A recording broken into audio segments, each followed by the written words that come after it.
Good morning student. Next करते हैं आज हमने पढ़ा था ओहम्स लॉ।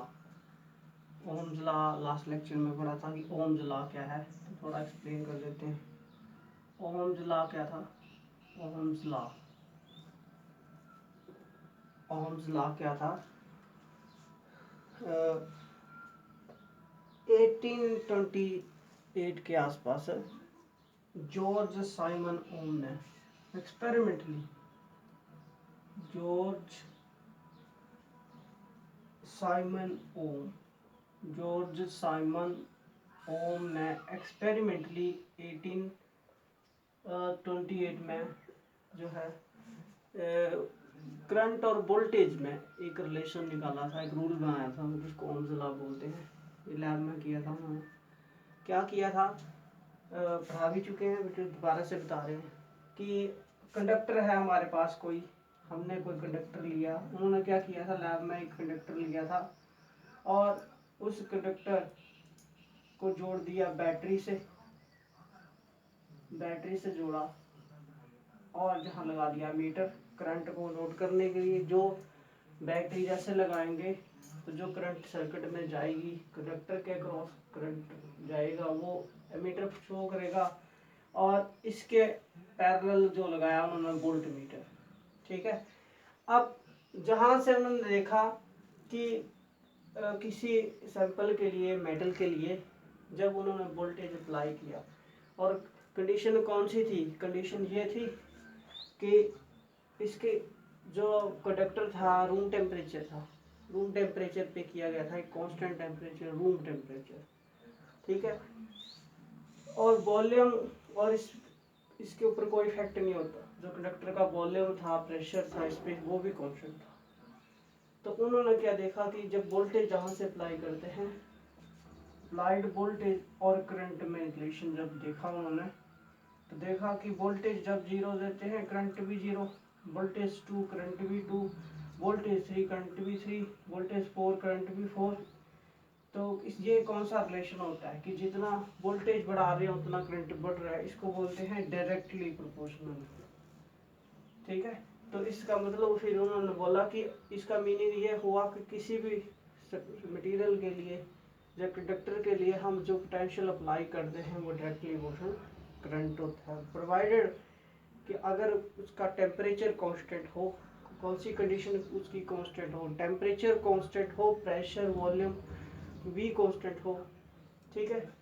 तो ये रूल बनाया था उन्होंने कि eight physical condition temperature pressure volume अगर चेंज नहीं करती है तो जो अप्लाइड पोटेंशियल होता है वो हमेशा डायरेक्टली होगा वोल्टेज करंट के। ठीक है। तो मैथमेटिकली ये हुआ कि voltage applied directly proportional to current. और जब हम हटाते हैं कांस्टेंट आता है यहाँ पर, जहाँ पर कांस्टेंट आया उन्होंने लिया था रेजिस्टेंस आर लिया और आर को हम बोलते हैं resistance. R is called resistance. ये हमें नया मिला यहाँ कांस्टेंट। अब ये किस पे डिपेंड करेगा? इसकी वैल्यू किस पे डिपेंड करती है? तो उन्होंने क्या किया, डिफरेंट मटेरियल लिए, डिफरेंट मेटल के लिए वोल्टेज और ग्राफ, डिफरेंट मेटल के लिए उन्होंने वोल्टेज और करंट का ग्राफ प्लॉट किया। जब ग्राफ प्लॉट किया तो वो कैसा आया? स्ट्रेट लाइन ओरिजिन से पास करता है। तो मीनिंग क्या हुआ? इसका मीनिंग ये हुआ कि जब मेटल्स को बदलते हैं हम, तो ये रेजिस्टेंस को देखा उन्होंने, मेजर किया रेजिस्टेंस क्या होगा। ये कांस्टेंट जो आया था जहाँ पर, इसको मेजर किया तो रेजिस्टेंस हुआ B/I। तो उन्होंने क्या किया, पहले मैटर को चेंज किया तो B और I के बीच में ग्राफ प्लॉट किया, वोल्टेज दी, करंट। तो वहां से उन्होंने देखा कि सभी के ग्राफ कैसे आते हैं, स्ट्रेट आते हैं। अगर स्ट्रेट है तो इसका मतलब क्या है? इसका मतलब वोल्टेज जो अप्लाई होगा करंट के साथ वो कैसे वेरी करेगा? Linearly very. डायरेक्टली को हम लीनियरली भी बोलते हैं, तो लीनियरली वेरी करेगा। तो ये उन्होंने बोला कि ऑल मेटल के लिए, जितने भी मेटल्स हैं, जो मटेरियल हैं जितने भी, उनके लिए वोल्टेज कांस्टेंट कंडीशन पे, टेम्परेचर प्रेशर वॉल्यूम पे जो वोल्टेज अप्लाई की जाती है करंट उसमें लीनियरली चेंज करेगा वोल्टेज के साथ, ठीक है, ये बताया था हमने, ठीक है। और फिर क्या किया, दूसरा ये किया कि अब वोल्टेज रेजिस्टेंस चेंज किया, अब रेजिस्टेंस अब क्या डायमेंशन चेंज कर दिए, ठीक है। सैंपल सेम रखा, मेटल सेम रखा, मटेरियल सेम रखा, अब उसकी लेंथ को चेंज किया पहले। तो लेंथ चेंज किया तो देखते हैं कि V और I अप्लाइड वोल्टेज और ये करंट निकाला तो रेजिस्टेंस भी बदल गया। तो रेजिस्टेंस बदला, इसका मतलब कि ये रेजिस्टेंस किसका जो कांस्टेंट यहाँ पर आया है ये मटेरियल की किस पे डिपेंड करेगा, डायमेंशन पे। तो जहाँ पर जो रेजिस्टेंस आया था उन्होंने मेजर किया V और I के ग्राफ से, उसको मेजर किया, हर मीटर का निकाला रेजिस्टेंस, ठीक है, निकाल सकते हैं मेजरमेंट। तो रेजिस्टेंस जो है वो डिपेंड किया किसके ऊपर, रेजिस्टेंस डिपेंड करता है नेचर ऑफ मटेरियल पे कि मटेरियल का नेचर कैसा है, और दूसरा डायमेंशन पे डिपेंड करता है, जी हाँ मैं बताया, ठीक है, ये हमने देखा। अच्छा, इसके बाद है next proof of Ohm's law. Ohm law को प्रूव करना आपने इलेक्ट्रॉन थ्योरी से, इलेक्ट्रॉन थ्योरी से ओहम्स लॉ को प्रूव करना है, ठीक है। इलेक्ट्रॉन थ्योरी पढ़ चुके हैं हम। तो Ohm's law, proof of Ohm's law by drift velocity और फर्स्ट प्रिंसिपल या मैकेनिज्म या फिर इलेक्ट्रॉन थ्योरी फर्स्ट प्रिंसिपल से आपने प्रूव करना है। ड्रिफ्ट वेलोसिटी से ओहम्स लॉ बताना है आपको कि V directly proportional to I होगा हमेशा। तो आपको क्या ड्राइव करना है, वोल्टेज और करंट में रिलेशन, किससे, ड्रिफ्ट वेलोसिटी से। तो करंट की वैल्यू ड्रिफ्ट की फॉर्म में हमें पता होती है, हम करंट की वैल्यू लेके चलेंगे और दूसरी साइड V बना देंगे तो रिलेशन आ जाएगा। सिंपल है, देखिए कैसे होना। वी नो दैट जब हम फील्ड लगाते हैं कंडक्टर को तो जो इलेक्ट्रॉन फील्ड के अपोजिट ड्रिफ्ट होना शुरू हो जाते हैं, जिससे करंट फ्लो होना शुरू हो जाती है। तो जो करंट ड्रिफ्ट वेलोसिटी की फॉर्म में वो हमें पता होती है। We know that the current in the conductor is equal to NEA और VD। इतना करंट फ्लो करता है, कर चुके हैं हम, ठीक है। अब यहाँ पर आपको क्या लाना है, करंट तो आ गया, अब जहाँ आपको लानी है पोटेंशियल। तो पोटेंशियल आपको पता है, फील्ड ड्रिफ्ट वेलोसिटी को फील्ड में चेंज कर सकते हो, फील्ड को पोटेंशियल। तो पहले इसको ड्रिफ्ट वेलोसिटी को बदल देते हैं। तो आल्सो जो ड्रिफ्ट वेलोसिटी होती है फील्ड की फॉर्म में वो क्या होती है, that is e eta upon m, ये होती है ड्रिफ्ट वेलोसिटी। तो भर देंगे जहाँ, तो आई करंट, जो करंट जाएगा सर्किट में इलेक्ट्रॉन थ्योरी के अकॉर्डिंग वो जाता है NEA, और VD हो गया E टॉ अपॉन एम, इतना हो गया।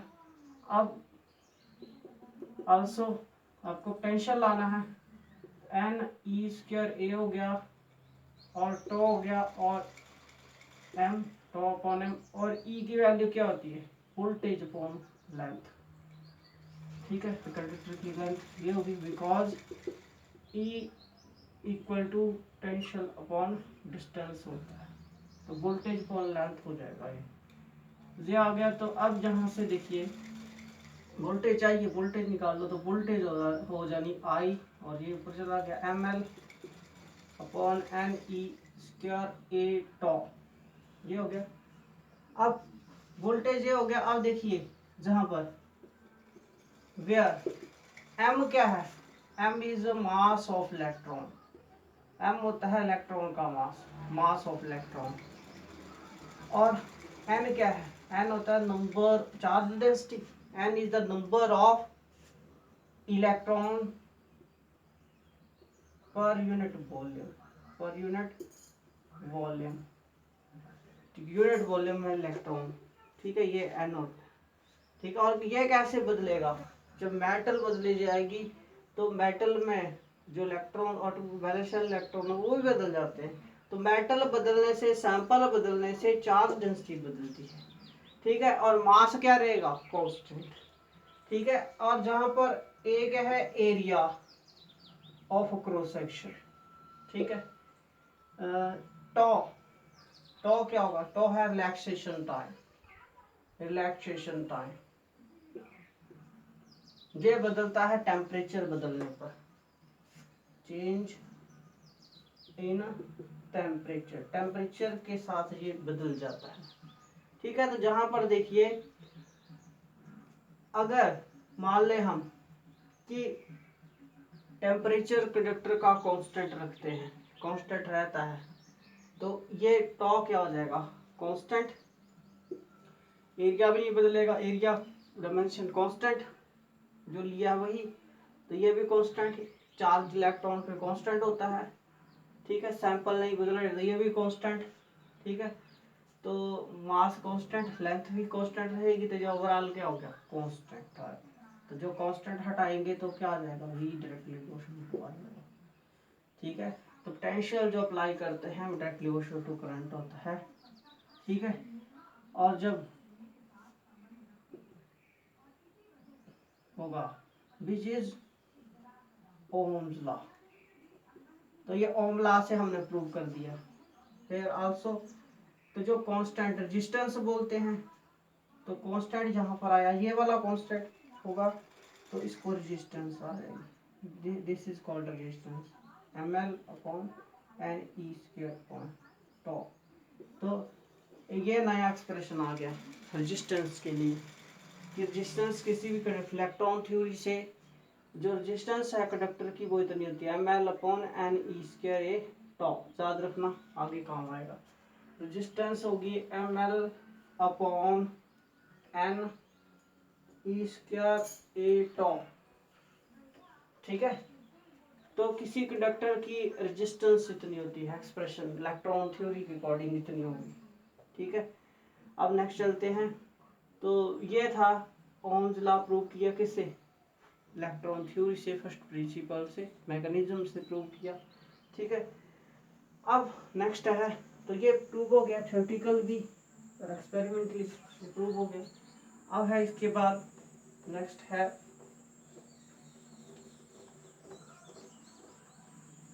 रेजिस्टेंस। रेजिस्टेंस का मेजरमेंट हमने पढ़ लिया। कई बार हम क्वेश्चन पूछते हैं स्टूडेंट से कि व्हाट इज रेजिस्टेंस, बोलते हैं V upon I. V upon I कैसे, वी अपॉन आई तो उसका मेजरमेंट होता है रेजिस्टेंस का, ठीक है। कि कोई सैंपल लिया आपने, वी अपॉन आई का रेशो निकाला, तो जो कांस्टेंट आया उसको रेजिस्टेंस बोलते हैं। तो वी अपॉन आई क्या होता है, उसका मेजरमेंट होता है। बट रेजिस्टेंस ये होता क्या है, किसको बोलते हैं हम, तो नेक्स्ट है हमारा resistance. Resistance of the conductor और मटेरियल, किसी भी मटेरियल का, किसी भी सब्सटेंस की रेजिस्टेंस क्या होती है। जब हम किसी कंडक्टर, ये कोई कंडक्टर है, जब किसी कंडक्टर को हम पोटेंशियल देते हैं, जब पोटेंशियल देते हैं तो उसमें एक फील्ड पैदा होता है, और वो फील्ड क्या करता है, इलेक्ट्रॉनों पे फोर्स लगता है, तो इलेक्ट्रॉन अपोजिट चलना, एक्सीलरेट होना शुरू हो जाते हैं, ड्रिफ्ट वेलोसिटी। तो जब पोटेंशियल देते हैं तो क्या होता है, इलेक्ट्रॉन ड्रिफ्ट होना शुरू हो जाता है। जब इलेक्ट्रॉन ड्रिफ्ट होते हैं तो हम देखते हैं कि वो एटम के आयंस के साथ और आपस में भी कोलाइड कर जाते हैं, हाई स्पीड से चलते हैं, इलेक्ट्रॉन कोलाइड कर जाते हैं। जब कोलाइड करते हैं तो कोलिजन होता है, कोलिजन होता है, और कोलिजन क्या अपोजिशन क्रिएट करता है, थोड़ी रुकावट पैदा करता है। इस रुकावट को ही हम क्या बोलते हैं, रेजिस्टेंस। तो रेजिस्टेंस क्या होती है, the opposition, the opposition offered in the flowing current in the conductor is called resistance. So the opposition offered in the flowing current in conductor is called resistance of the conductor, ठीक है। इसको हम resistance बोलते हैं, ठीक है।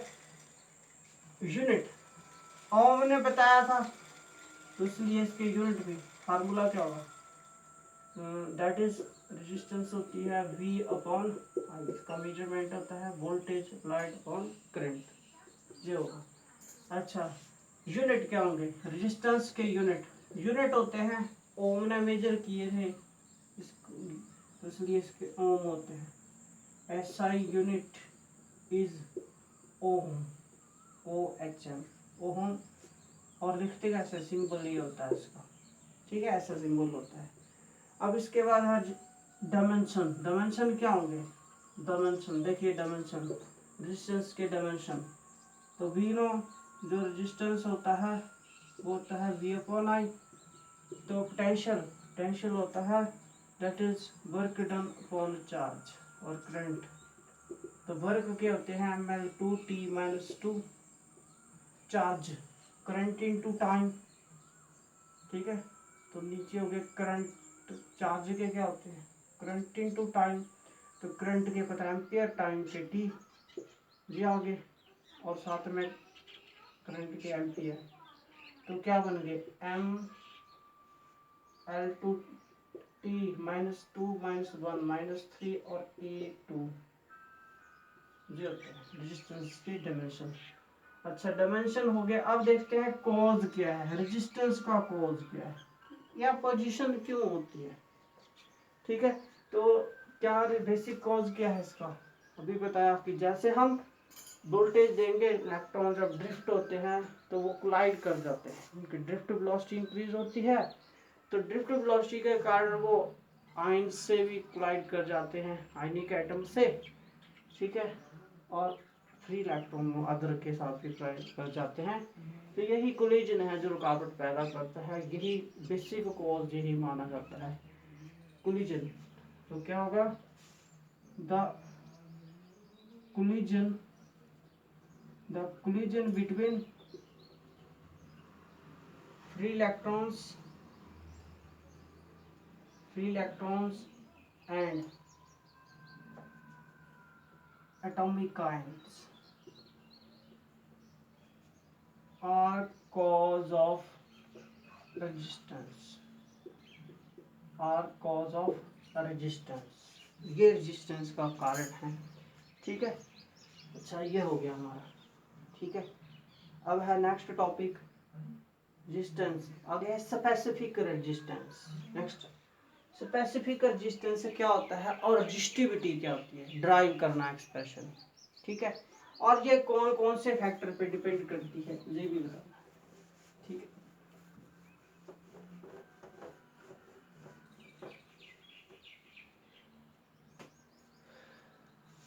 Next है specific resistance, specific resistance, और क्या बोलते हैं इसको, रेजिस्टिविटी, रेजिस्टिविटी, ठीक है। इसको ड्राइव करना कि ये क्या होती है, एक्सप्रेशन इसका बताना, ठीक है। और साथ में या तो ऐसे आ सकता है क्वेश्चन, या फिर आपको आ सकता है कि कौन कौन से फैक्टर हैं जिनके ऊपर रेजिस्टेंस डिपेंड करता है, ठीक है।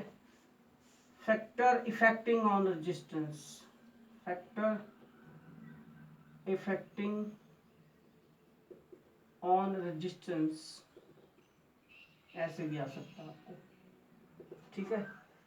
तो ध्यान देना, तो ये भी एक्सपेरिमेंटली स्पेसिफिक रेजिस्टेंस की डेफिनेशन डिफाइन हुई है कि हमने क्या किया, हमने एक सैंपल लिया एक मेटल का, ठीक है, उसकी लेंथ एल थी पहले, अब हमने क्या किया, खींच के लेंथ को डबल कर दिया, जब लेंथ डिस्टेंस आर थी, जब लेंथ को डबल कर देते हैं और मेजर करते हैं आर की वैल्यू को, तो आर की वैल्यू भी डबल हो जाती है, जहाँ पर 2r होगी, ठीक है। 4 टाइम किया तो 4 टाइम होगी, इसका मतलब क्या हुआ कि जितनी ज़्यादा लेंथ होगी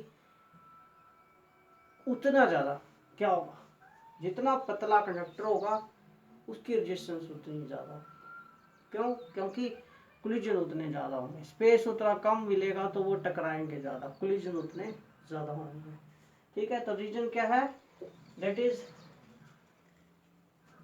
एक्सपेरिमेंटली हमें पता चला कि resistance directly proportional to length होती है।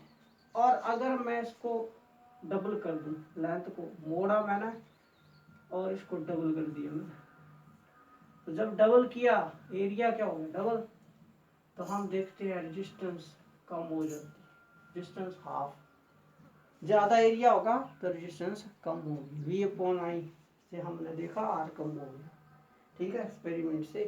तो इसका मतलब क्या हुआ, जहाँ से रिजल्ट हमारा ये निकला कि जो रेजिस्टेंस हमारा है किसी भी मटेरियल का या ट्रांस का, वो डायरेक्टली प्रोपोर्शनल टू लेंथ होता है उसके, और इनवर्सली प्रोपोर्शनल टू एरिया होता है। तो जहाँ से एक एक्सप्रेशन बन सकता है वही ड्राइव करेंगे। तो we know that the resistance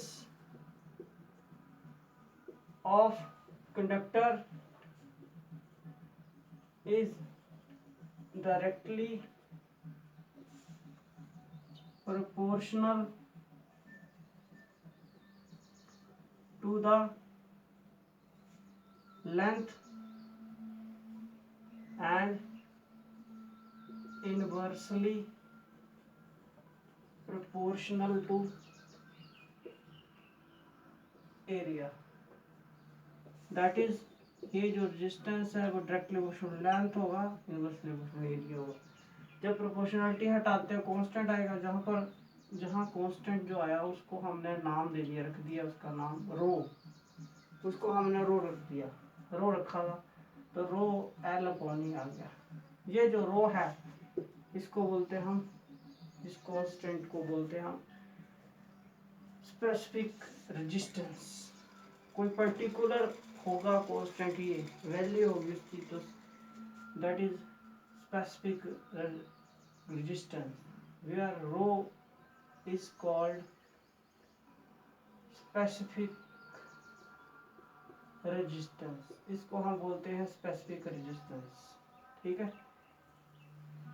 specific resistance और रेजिस्टिविटी ऑफ मटेरियल की रेजिस्टिविटी बोलते हैं। अब ये जो रो है ये इसकी क्या वैल्यू किस पे डिपेंड करेगा, है किस पे। तो अगर मैंने कंडीशन लगाई, अगर हम मान लें अगर इफ A=1 L=1 देन, तो क्या होगा कि अगर हमारे पास जो मटेरियल है कंडक्टर